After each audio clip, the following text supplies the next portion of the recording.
Assalamualaikum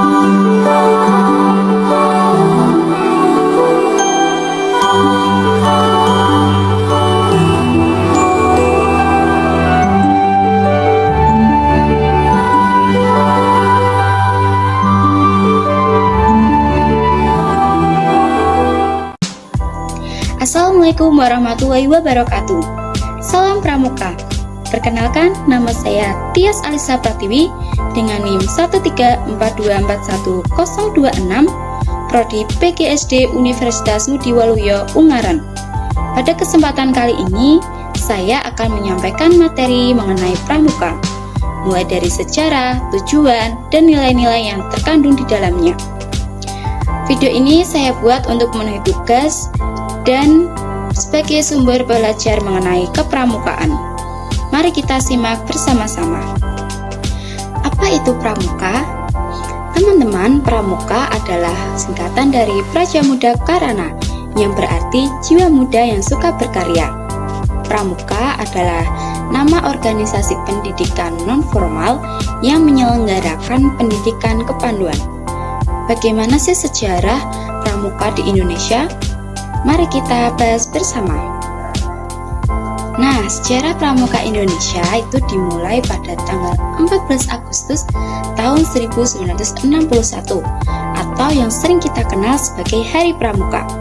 Pada tanggal ini, Presiden Soekarno menganugerahkan panji-panji kepada organisasi Gerakan Pramuka.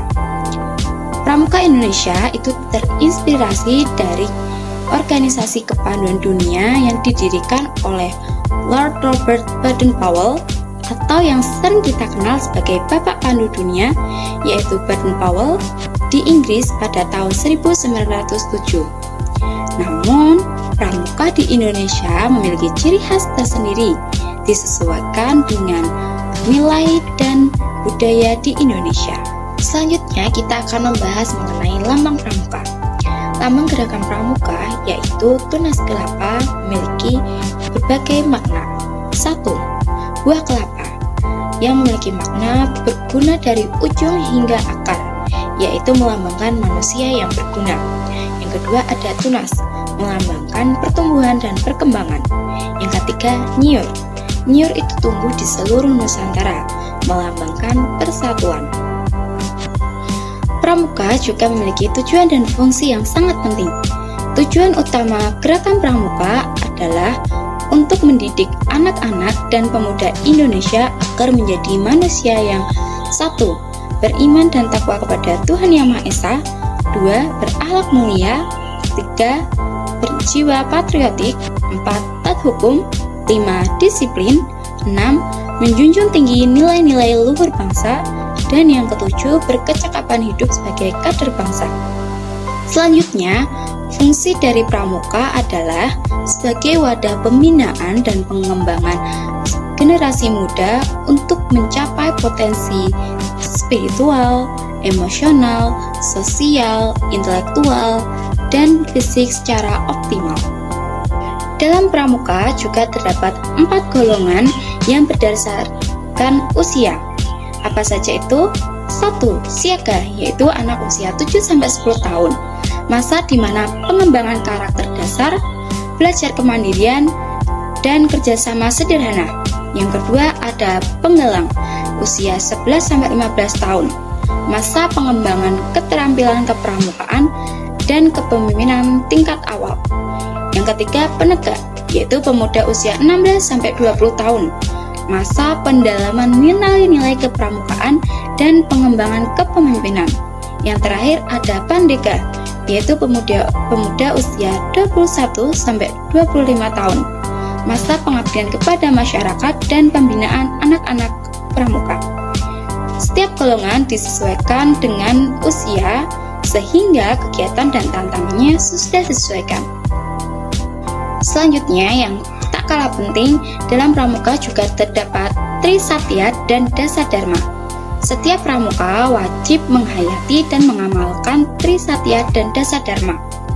Trisatya adalah janji pramuka yang berbunyi, demi kehormatanku, aku berjanji akan bersungguh-sungguh menjalankan kewajibanku terhadap Tuhan Yang Maha Esa dan Negara Kesatuan Republik Indonesia, menolong sesama hidup dan ikut serta membangun masyarakat, serta menepati Dasa Dharma. Selanjutnya ada Dasa Dharma, adalah 10 aturan tingkah laku pramuka. 1. Takwa kepada Tuhan Yang Maha Esa. 2. Cinta alam dan kasih sayang sesama manusia. 3. Patriot yang sopan dan kasatria. 4. Patuh dan suka bermusyawarah. 5. Rela menolong dan tabah. 6. Rajin, terampil, dan gembira. 7. Hemat, cermat, dan bersahaja. 8. Disiplin, berani, dan setia. 9. Bertanggung jawab dan dapat dipercaya. 10. Suci dalam pikiran, perkataan, dan perbuatan. Nilai-nilai ini menjadi pedoman hidup setiap pramuka dalam kehidupan sehari-hari. Nah, di dalam pramuka juga terdapat struktur organisasinya. Mari kita bahas. 1. Ada Kuartir Nasional atau Kuarnas yang merupakan tingkat pusat. Yang kedua ada Kuartir Daerah atau Kuarda yang merupakan tingkat provinsi. Yang ketiga ada Kuartir Cabang atau Kuarcap yang merupakan tingkat kabupaten atau kota. Kemudian yang keempat ada Kuartir Ranting atau Kuaran yang merupakan tingkat kecamatan. Dan yang kelima ada Gugus Depan atau Gudeg. Nah, sekarang kita akan membahas sistem kecakapan pramuka. Ini sangat penting bagi kita seorang anggota pramuka untuk mengetahuinya. Yang pertama ada SKU, yaitu syarat kecakapan umum. Kecakapan dasar yang wajib dikuasai setiap pramuka.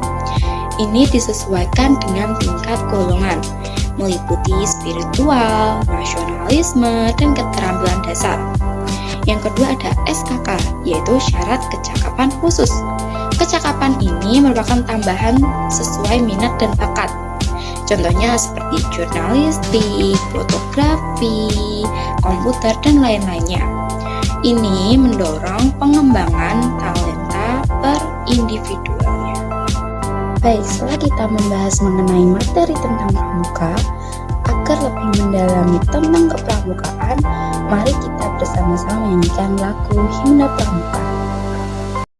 Satya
teman-teman semua, itulah materi tentang Gerakan Pramuka Indonesia yang dapat saya sampaikan.